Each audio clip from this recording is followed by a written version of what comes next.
and welcome back to Breaking Down the Mix. My name is David, and today I'm going to show you a complete Pro Tools mixing breakdown of the song that you just heard behind me.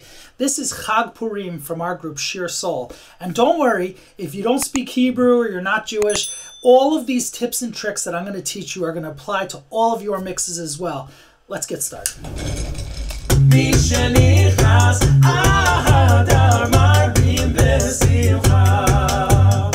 Very cool. Well, we just started here right in the middle of the mix, but let me zoom out a little bit and show you the entire mix. So if you look here from the top to the bottom, we have our vocals here on the top section.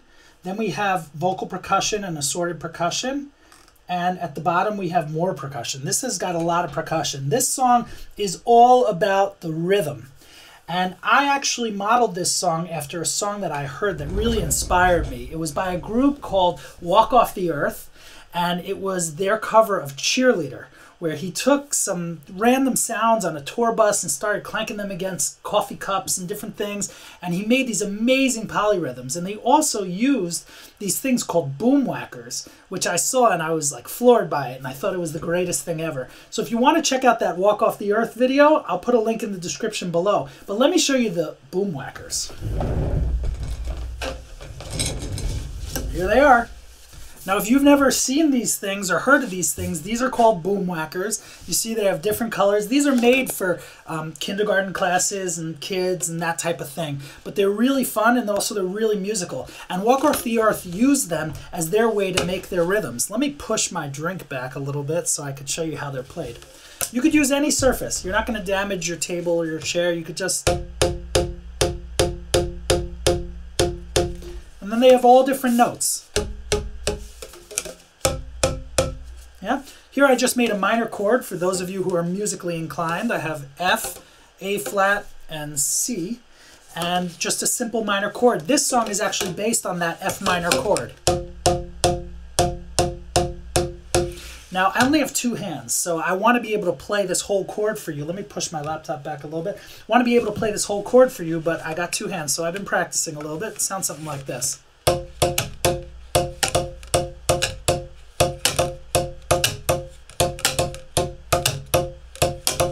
Not bad. All right, so that's how you play your boom whackers. Now, I went out to my local store when I saw the Walk Off the Earth video. I went out and I bought basically every one they sold. I bought the entire diatonic scale, A, B, C, D, E, F, G. I also bought the entire chromatic scale of B flat and C sharp and F sharp and all of those. Anyway, these are really fun, but I can't hold them while I'm teaching you how to do the mix. So let's get rid of these. Okay. Don't throw your boom whackers, people, because then you'll ruin them. But they're actually pretty easy to get, and they're fairly expensive for what they are. But enough talking. Let's get back to the mix.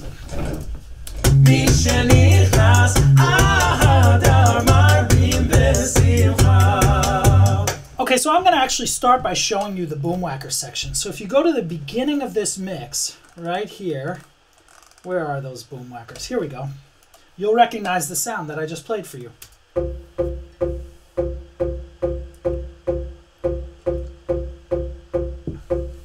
Okay, and that was actually the single boom whacker on the note F. I was actually playing that one in the video.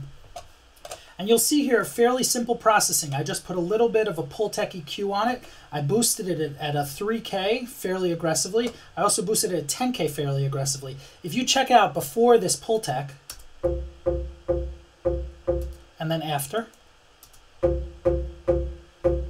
just really sounds much more lively, much more exciting. This is kind of a dull sound on its own. So when you put them together and create these polyrhythms, you really get something cool. Let me show you with the second note in there.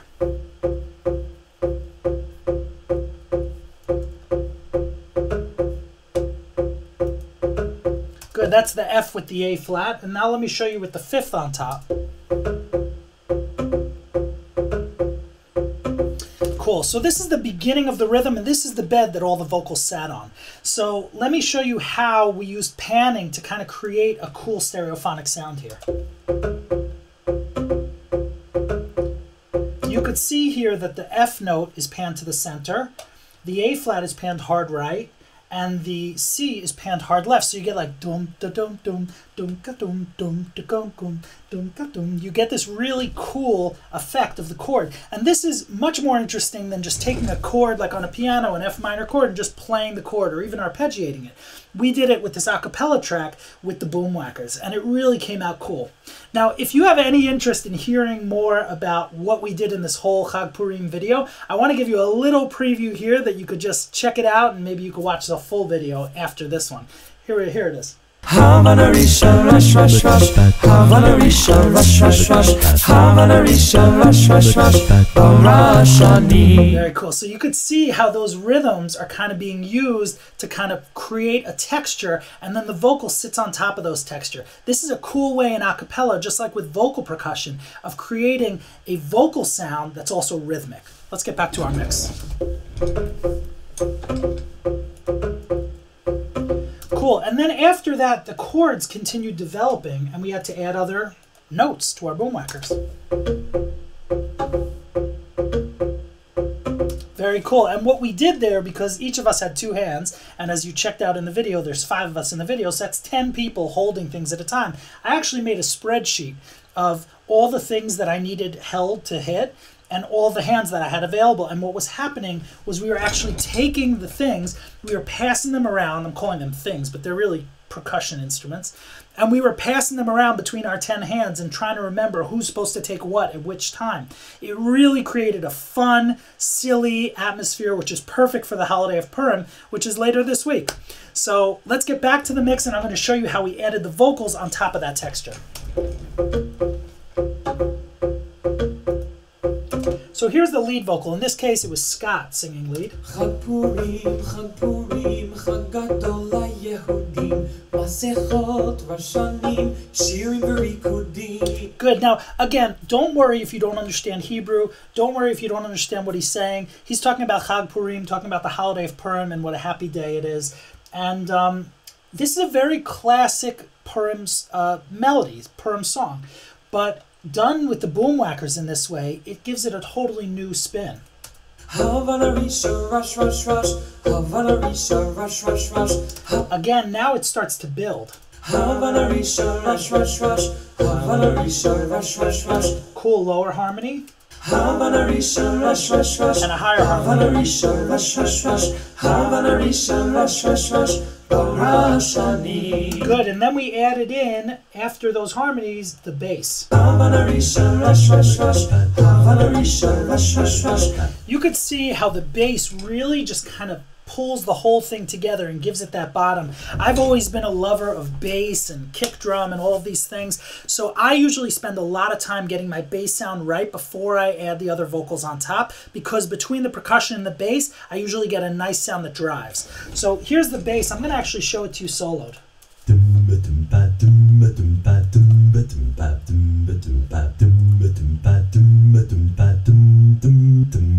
Very cool. Yaakov Weiner, really cool bass singer and bass player, plays bass guitar as well. But let's see what I did on his channel. Here I trimmed it off a little bit, 3 decibels from the original performance, and then I put a Pultec EQ. Let me show you without the Pultec.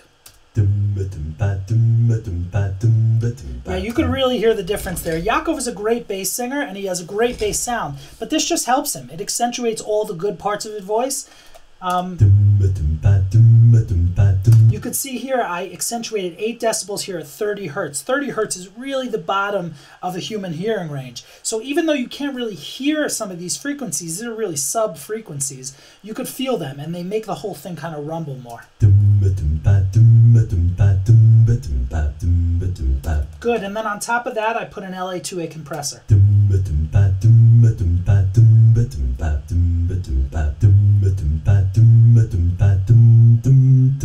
Very cool. I actually really like the way these Universal Audio plugins sound. I have these, the Pultec I use a lot, the LA2A I use a lot. I also use my de-esser a lot. Let's see what else I have. I'll show you some more things later. If you like these Universal Audio plugins and you're in the market to get some plugins, I'll put a link to these in the description below. Let's hear that bass again with everything.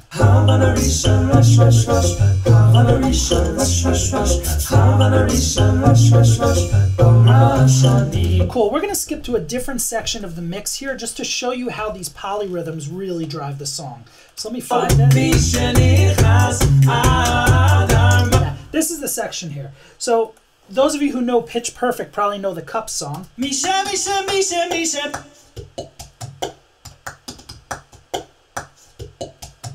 Now you could see I just hit one of these tracks here and it turned all of them on. The way to do that is just to create a group. All you do is you highlight your tracks that you want. So I'm just going to slide over here. You could use Shift to highlight all these tracks and then hit Command G to make a new group. And I'm not going to do one because I already have one here. But your groups will show up here where it says Cups. So you see that's the Cups group. And if I turn that group off, then these can be soloed individually. But when I have it on, they're all together. Now you could see I have all of these Cups tracks panned in the middle. That's because I know I'm building other rhythms around it and it's the main rhythm in the middle. Now let me show you what else I use with these Cups. So we wanted to use some natural sounds that we could use our hands. Now remember, I only had 10 hands, so I needed to use the hands wisely. So we had some other body sounds that we incorporated. One was claps. Right? Another was snaps. Now, both of these things use 2 hands. So I knew that when I did a clap or a snap, I was down 2 hands, down to 8. And then after that, we had some body sounds. Chaim here was doing a...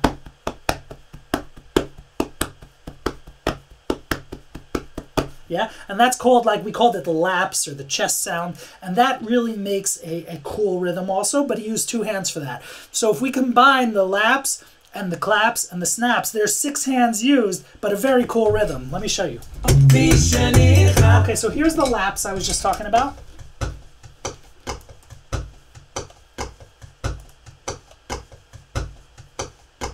Good, now I actually panned this down the middle with the Cups. And then the next thing I used was the claps. You could see I panned this one to the right. And then the snaps. Right? Very simple sound. All I did on these was trim them a little bit, little EQ boost here on the high end just to make it sparkle a little bit, and a tiny bit of reverb. Now let's put those 3 together.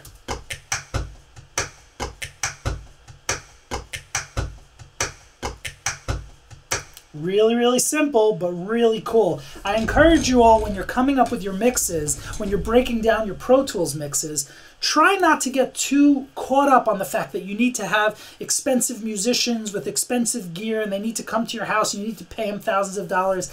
It's really not necessary. Sometimes if you want to create a cool sound, you could just do simple sounds like your hands or your snaps or your claps. Move them around on the grid and try different rhythms and you can come up with something that's really, really cool like this. So now let me show you how I take my laps and my claps and my snaps and I combine them back with the Cups. Here come the Cups.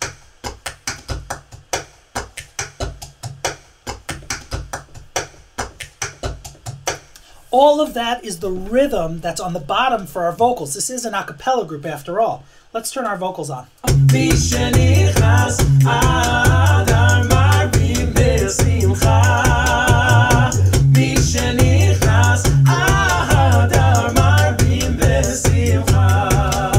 Very cool. Let me show you a couple more sections of this mix here. One is as we scroll up here, you might recognize this. Guys, that sounded great. But did you hear what I was doing on the Graga? I think we need more Graga.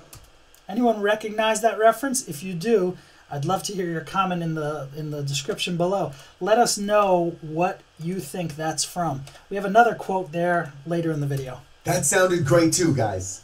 But I've got a fever. And the only prescription is more Graga. Take it away, boys! Yeah, so we have that link there. I won't tell you what it's from, but let's see in the comments who can figure it out. But he's always asking for us to have more Graga, so we actually obliged. We found a Graga sound here. Let me see which Graga I have. Here. Okay, so I had a few Gragas that I just bought at Amazing Savings. all I was doing with the grogger, if you don't know what a grogger is, it's just the noisemaker that we use when we make noise on, say, boo for Haman, for the bad guy, for Purim. So we take these groggers and we make this noise. It has a little wheel on it. I just use that as a rhythmic element. And I'm going to zoom in on that track for a second. You could see that all I did here was I turned on my grid. If you go here and just click grid, grid lines go away. And then here, you could turn on your grid notes. And I just zoomed all the way in and put this on my grid. Here I'm set to quarter notes or eighth notes, and you could change it to 16th notes so you see the grid notes. I just put it right on my grid, and then all I did was copy and paste it. Again, very simple sound, but then I had another grogger. Slightly different sound. Put them together.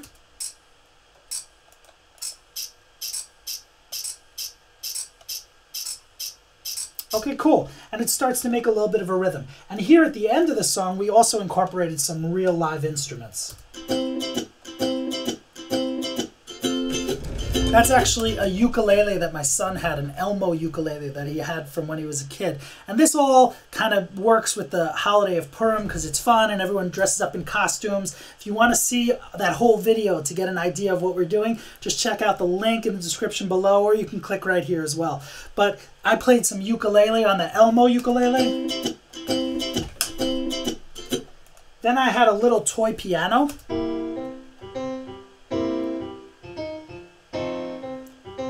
And Scott was playing that with one hand. And then we had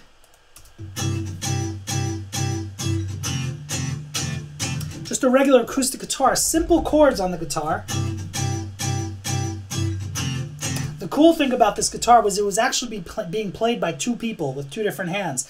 Chaim, I think, was strumming the chords, and Yaakov, I think, was playing the chord shapes. So you had two guys on one guitar. It looked crazy. All together with the instruments and the groggers. And with the vocals.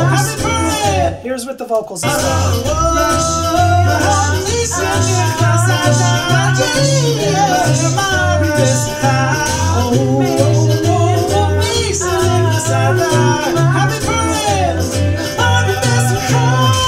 Cool, I'm going to show you one more thing before we call it a mix.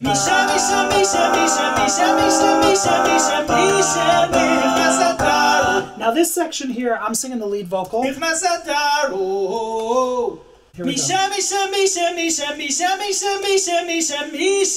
Now this is going to show you the kind of processing I do on my lead vocals. Here you can see we have much more processing here in this section. I did a little trim here. One thing about trim, I'll encourage you guys, leave headroom on your preamps when you're recording so you don't have to trim afterwards. But if you end up recording it too hot, this is a simple way to correct that. Then I have a high pass filter here at 130 Hertz. That's going to reduce the plosives on my voice if you have any P's or B's that kind of explode the mic. Then I have my Pultec EQ. Again, I really like these universal audio EQs. This I boosted at 10K. You'll see that without the EQ, I always say that sounds to me like the guy has a blanket on his head. And then when you turn on the EQ, it sounds like you took it off. The only problem is, even though it makes it much more sparkly and much nicer, it also makes the S's a little bit of a problem, but we're going to solve that in a minute. Then we have our compressor. Now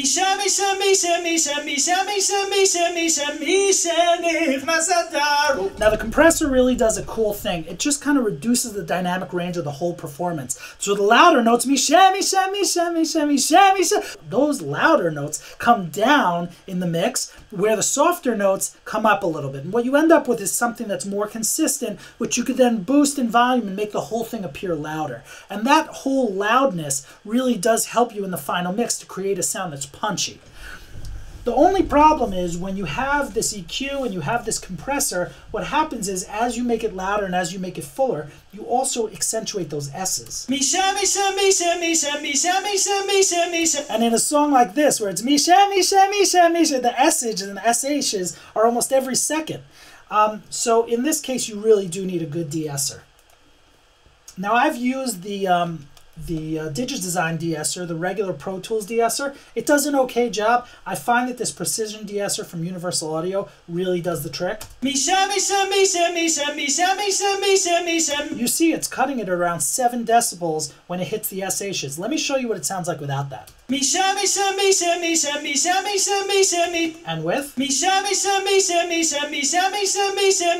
Now you have to be careful. You don't want to be too aggressive with these things because they'll squish the whole performance. But in a mix like this where it builds up and it's a fairly large mix as the vocals build, you want to have that consistency of the sound and you don't want the S's to pop too much, especially when you have other vocals doing it as well.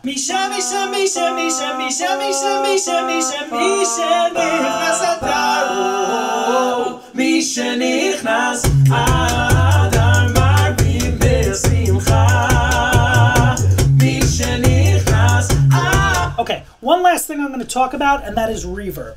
All right, in every mix, it's really important that you use reverb tastefully. Now, some artists like Maroon 5 and different artists really like a super dry, non-reverby sound. And that's not true for every one of their songs, but it is something that they really accentuated in their productions. I like reverb, but it has to be used tastefully. And the way I recommend you use your reverbs is start at the beginning of your mix to choose a reverb that you like on your vocal. Okay? Some people will start with their drums and they'll find all these crazy reverbs. Later on, they'll put something on their vocal. It sounds all wrong. The vocal is the loudest thing in the mix. The lead vocal is the loudest thing in the mix. So you got to make sure that you like the reverb on the lead vocal. Now in this case, let's go to our mix window. I'm using a basic D-verb here. And this is just the regular Pro Tools reverb. I'm using a medium plate reverb here, 1.3 second decay.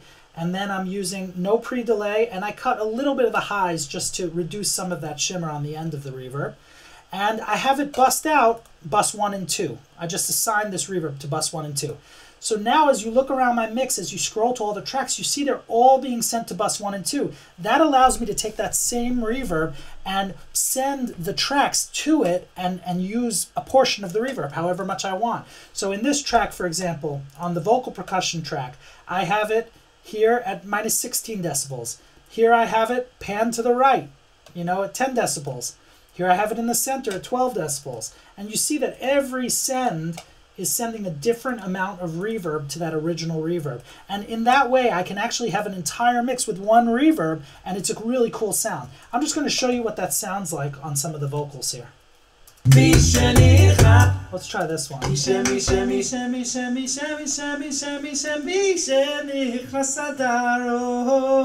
Let's do it on Chaim's vocal here.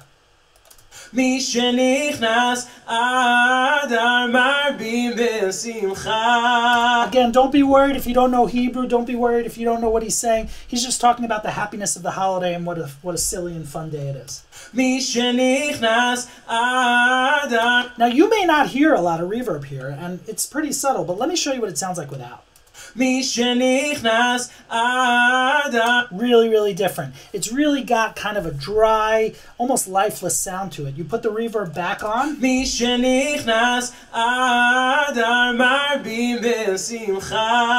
It's interesting how I played it for you before. You may not have heard it. I didn't really hear it that well. But then when I took it off and put it back on again, then you really notice it, and you find that it might be even too much. So in our mix,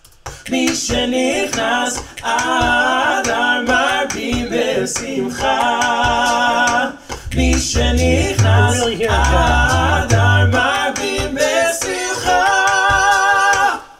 That's it.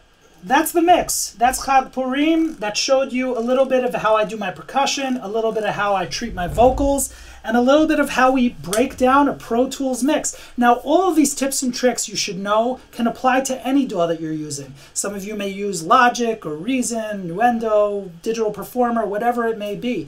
But in my case, I use Pro Tools. I've always used Pro Tools, and I like it. And it works well for me. I encourage you guys to use what works well for you and to become an expert at what you do. And don't feel like you need to copy anyone. Don't even feel like you need to listen to any of the tips and tricks I did here. I just hope if you could get one piece of information that helped you, then the video was all worth it.